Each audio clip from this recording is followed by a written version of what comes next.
এগুলা যখন তুমি শুকিয়ে যাও তখন তোমার দাম বেড়ে যায়। দুনিয়ার মধ্যে বিরিয়ানি রান্না করছে তোমাকে দিচ্ছে, আর যেখানে যেখানে দামি দাম বেড়ে যাচ্ছে এগুলা অর্থাৎ কেন?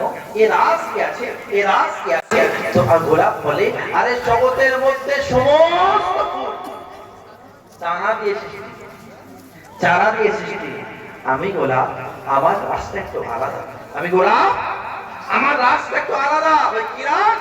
আরে নবী মুস্তাফা যখন মিরাজে যায়, সুবহানাল্লাহ, নবী মুস্তাফা যখন মিরাজে যায়, সফর করতে করতে পাসিনা হয়ে যায়, আর পাসিনার মধ্যে পাসিনা হয়ে যায়। পাসিনাকে আল্লাহ রাসূল সাল্লাল্লাহু আলাইহি ওয়াসাল্লাম নিজের কপালের ঘামটাকে বার করেন, বার করে বলে জিবরিল এই ঘামটা কোথায় ফেলবো, এই ঘামটা কোথায় ফেলবো?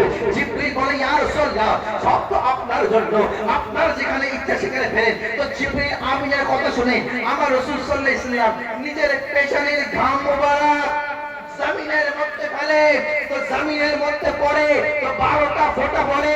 আল্লাহ তাআলা ওই 12টা ফোঁটা থেকে আমার নবীর ঘাম থেকে আরে গোলাপ ফুলকে সৃষ্টি করে দেয়। জগতের মধ্যে ফুল আছে 12টা, গোলাপ 12 ধরনের ফুল আছে, 12টা কালারের ফুল আছে। কালো গোলাপ আছে, লাল গোলাপ আছে, হলুদ গোলাপ আছে, সাদা গোলাপ আছে, গোলাপি গোলাপ আছে, অনেক গোলাপ আছে। আছে কি নেই? 12 ধরনের গোলাপ।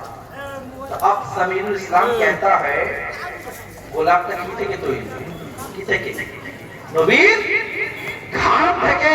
আরে জগৎবাসী, জগৎবাসী আজকে নবীর সঙ্গে লাগছো, নবীর সঙ্গে লাগছো। আরে 1500 বছর হয়ে গেছে, নবীর ঘামের খুন নষ্ট হয়নি। এ জগৎবাসী দুশমনি যত করবে, গোলাপ নষ্ট হয় না, গোলাপ নষ্ট হয় না। তো নবীর ঘাম যখন নষ্ট হয়নি, তো নবীর খুন আলে রাসূল কেমন করে নষ্ট হতে পারে? জগৎবাসী বলে আরে রাসূলকে কেন মহব্বত করব, নবীর খানদানকে কেন মহব্বত করব, নবীর খানদানকে কেন মহব্বত করব, নবীর খানদানকে কেন ভালোবাসবো? এদেরকে মহব্বত করার দরকার নেই। এ জগৎবাসী, এ নবীর খানদানের শান এত আলা। আরে যখন ঘাম নষ্ট করতে পারনি, ঘাম শেষ করতে পারনি, আমার নবীর খুন কেমন করে শেষ করবে? নবীর আলেদের নিয়ে যদি কেউ গান শোনা করে ইয়া রাসূলুল্লাহ, ইয়া রাসূলুল্লাহ, নারে হায়দারি, ইয়া হায়দারি, ইয়া হায়দারি, ইয়া গাউস, ইয়া গাউস, ইয়া মাওলা, ইয়া মাওলা, ইয়া হায়দারি। জিন্দাবাদ, আল্লাহু আকবার, ইয়া রাসূলুল্লাহ, ইয়া রাসূলুল্লাহ।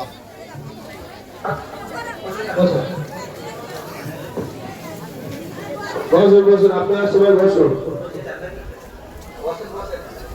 সামনে সামনে সরে আসুন, বসে পড়ুন। এ ভাই, উনি কোন বক্তা গেল? আপনারা ওজনে করে আসবেন, আপনারা বসে পড়ুন। উনি কোন বক্তা গেল? আপনারা সামনে থেকে সরে সরে আসুন। নাম আরে এনা না, ওনা না। নবীর আল কি ধ্বংস করা যাবে, শেষ করা যাবে? নবীর শান কি শেষ করা যাবে? এই শানটা কখনো শেষ করা যাবে না। মুসলমান নবীর খানদানরা একটু বেশি বেশি খালি শিয়া হয়ে যাচ্ছে, বলছে কি বলছে না?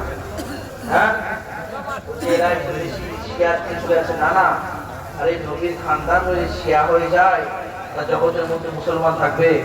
থাকবে না। আরে নবী মুস্তাফার খানদান আর এই নবী মেহেদী আলাইহিস সালাম আসবেন কি আসবেন না? যারা বলে শিয়া হয়ে যাবে তাদেরকে বলে আলী আলাইহিস সালাম মেহেদীর আলে নবীকে মহব্বত করবি না? পীরজাদা লিখে দে মেহেদী আলাইহিস সালাম আসবে, আর ইমামত দিবি না? বলো না না, এটা ছবি তুলি। আসবে, জগৎ উন্নত হবে, উন্নত আসবে, ইসলাম মজবুত ইনি হবে। এই দুজন বক্তা, এই দুজন, এই তিয়ার মানে হচ্ছে কি পীরজাদা সৈয়দ সামিরুল ইসলাম চিশতি, বলুন না চিশতি নি, কোন ইনি কি তিয়ার? ইনি খাজা গরিব নওয়াজের থেকে ও সুবহানাল্লাহ। ইনি হচ্ছে কি আশরাফি, মানে হচ্ছে কি ওই হাশমিয়া, আসমিয়ার না? ওনাদের ওই ওই আমরা দুজনকে মহব্বত করি কি করি না? জোরে বলো। কারা কারা এসছে, কারা কারা? এই দুটো ছবি এসছে, দুজন সব এসছে করি নাকি? এটার করি। এই দুটো তো বলতে একদম আমরা আর বক্তা হচ্ছে দেখি সুবহানাল্লাহ। একদম। अहले सुन्नत का है আহলে সুন্নাত। असहाब हुजूर नाम है उन नजम है इताअत रसूलुल्लाह। বেলা পার হয়ে গেছে কেন? হুগলি বাড়ি ট্রেনের বাড়ি কোথায় না আরে রসুল কে মোহাম্মত করে জোরে বলতে হবে দরবার শরীফ দক্ষিণ দিনাজপুর দক্ষিণ দিনাজপুর আমরা এই দিনকে मोहब्बत करने वालों ये আল্লাহর ওলিকে मोहब्बत करने वालों আমরা ছিলাম আছি থাকবো ইনশাআল্লাহ ইনশাআল্লাহ